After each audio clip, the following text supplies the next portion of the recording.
Hey guys, it's another haul that nobody asked for.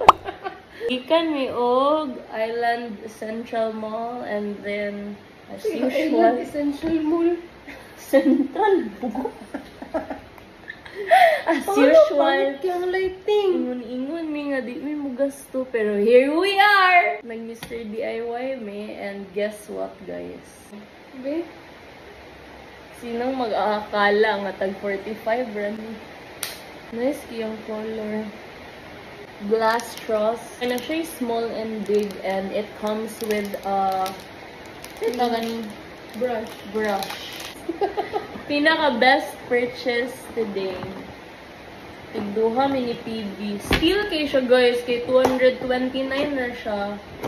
Tapos upat na siya ka pieces. Laisyo kay siya. Cheers.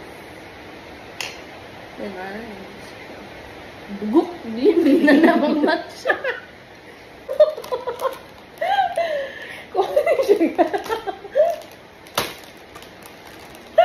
Safety edge guard para sa mga corners bitaw sa house.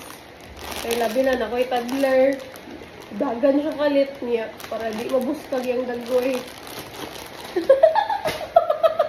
Para sa baba ni PB nga di matakong. Super big. Panglugod sa mga tipdas. Tapos garbage bag. Kung asan ako For you. Paasan ako si Julia niya. Para sa mga fillers nila. Parehas na mo. Twistable crayons for my kiddo. Toddler. Para sa yung Crayola. crayon. Toothbrush holder para sa among mga brusha. Dahil ang ipon. Ganun kikuan ni seasoning box. So tulo sa kabuk compartments. Siya guys kung mag-cook kay isa na siya kaan. Dish rack para pampa-dry sa mga dish. Face towel siya nga microfiber.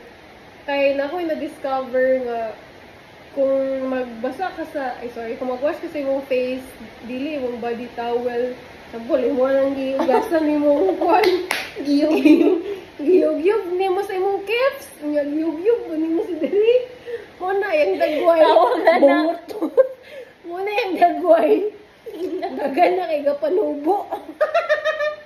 Thanks for watching guys! Ingat!